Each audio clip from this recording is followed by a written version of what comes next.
आम्ही इथून बाहेर पडू याची खात्री वाटता आणि आता आपण जनसुनावणी सुरू करू.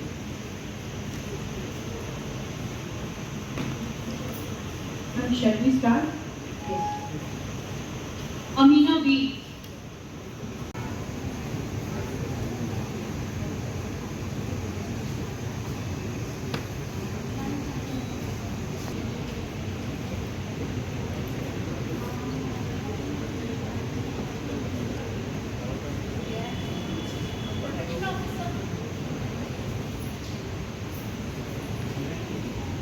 ज्यांना आधी माहिती आम्ही घेतलेली आहे तुम्ही आता जाऊ शकता किंवा थांबू शकता त्यांनी तसं करायला हरकत नाही. कंप्लेंटचं स्वरूप बघून एकेकाला बोलावलं जातं. नक्की आश्वस्त करते महाराष्ट्र हा एक खूप संवेदनशील राज्य आहे. तिथल्या व्यवस्था खूप संवेदनशील आहे. शेवटच्या व्यक्तीला ऐकेपर्यंत. आज राष्ट्रीय महिला आयोगाच्या वतीनं राष्ट्रीय महिला आयोग आपके द्वार या जनसुनावणीचं आयोजन अमरावतीमध्ये आम्ही केलं होतं. या जनसुनावणीमध्ये अमरावतीमधल्या अनेक महिला इथं पोहोचल्या होत्या आणि त्या सगळ्यांचं व्यवस्थितपणे म्हणणं आज ऐकून घेतलं आहे. मला आज विशेष आनंद आहे की जर व्यवस्था सेन्सिटिव्ह जर असल्या तर महिलांना न्याय मिळायला अधिक गती मिळते. आज प्रशासनामध्ये डिव्हिजनल कमिशनरपासून पोलिसांच्या तर्फे IG, CP, SP ही सगळी व्यवस्था आज इथं होती. आम्ही आजच्या या संपूर्ण जनसुनावणीमध्ये 81 केसेसची आज इथं सुनावणी केली आहे. या ज्या 81 केसेस आहेत त्याच्यामधल्या 26 केसेस ज्या आहेत त्या आमच्याकडं आधीच राष्ट्रीय महिला आयोगामध्ये दर्ज झाल्या होत्या. त्याच्या बाबतीमध्ये आम्ही पोलिसांना आधीच रिपोर्ट मागितला होता आणि याच्यातल्या 26 ज्या कंप्लेंट्स आहेत त्या कंप्लेंट आता पूर्णपणे मार्गी लागलेल्या आहेत. त्याचे रिपोर्ट्स आम्हाला प्राप्त झालेले आहेत.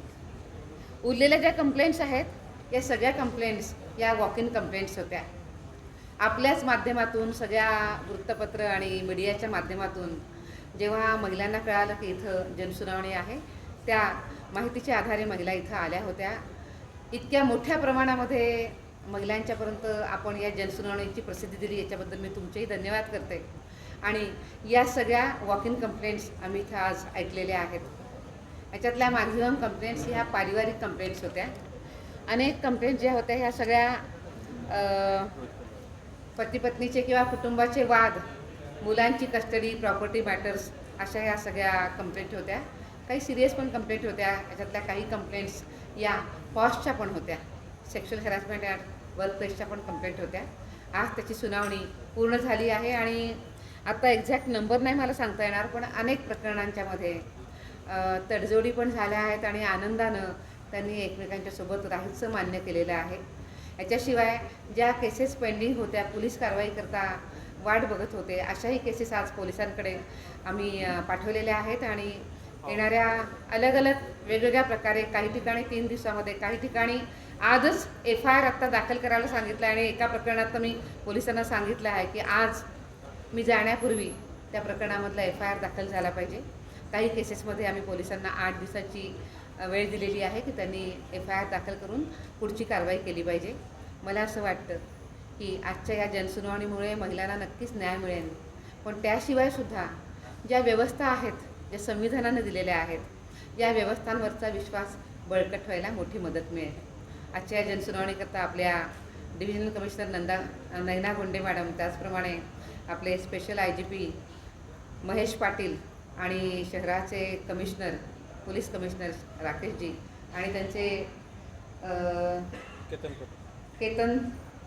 निकेतन कदम, त्यांचे SP जिल्ह्याचे ग्रामीणचे, हे सगळेजण उपस्थित राहिले. पण मोठी मदत आजच्या या जनसुनावणीमध्ये डिस्ट्रिक्ट लीगल ऑथॉरिटीची झालेली आहे. त्याच पद्धतीनं कलेक्टरांकडे जी व्यवस्था आहे, स्वतः कलेक्टर पूर्ण वेळ इथं होते पण त्यांच्यासोबतच त्यांचे protection officer, one stop centre हेही सगळे उपस्थित राहिले आणि या सगळ्यांच्या सहकार्यानं ही जनसुनावणी पुरी. म्हणजे मला असं वाटतं याच्यात आपण 2-3 गोष्टींच्या नजरेनं आपण बघितलं पाहिजे. हा आकडा खरंच खूप मोठा आहे पण मी तुम्हाला हेही सांगते की कंप्लेंट्स जेव्हा येतात तेव्हा कित्येक वेळेला कमिशनच्या मॅन्डेटमध्ये त्या कंप्लेंट असतीलच असं नाही आहे. पण मग असं जर उत्तर दिलं तर मग महिला असं म्हणतात की आम्ही कुठे जायचं तक्रारी करायला. त्यामुळे त्यांचंही म्हणणं खरं आहे.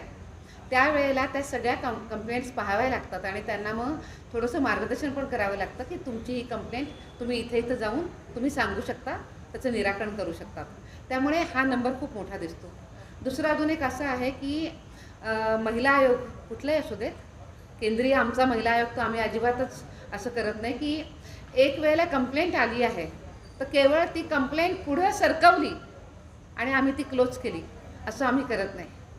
आम्ही वाट बघतो. म्हणजे कंप्लेंट आली, तिची सुनावणी झाली, आधी परिवार परामर्श केंद्रामध्ये किंवा डालसाच्या आपले जे ॲडव्होकेट्स आहेत त्यांच्याकडे आम्ही त्यांना पाठवलं. दोघांनी प्रयत्न केला की त्या दोघांचं व्यवस्थित मनोमिलन व्हावं, पण तेही जर होत नाही आहे तर मग पोलिसांकडे पाठवावं लागतं. कित्येक वेळेला मग त्यानंतर FIR होतो, पण केवळ FIR झाला म्हणून मग आम्ही पुन्हा ते सोडून दिलं असं पण होत नाही.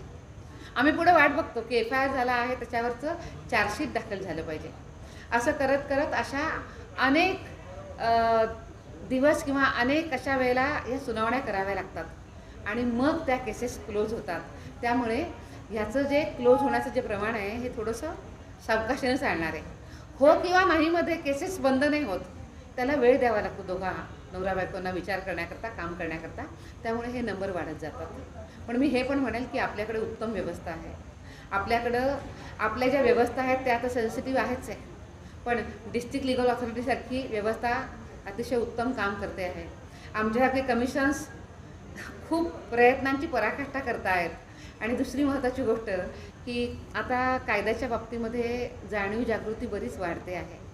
महिला आपल्या अधिकाराकरता आता अवेअर आहेत आणि मग त्यामुळे स्वाभाविक रीतीनं कंप्लेंट्स करण्याचं प्रमाणसुद्धा वाढतं आहे. हे पण आपण लक्षात घेतलं पाहिजे. थँक्यू.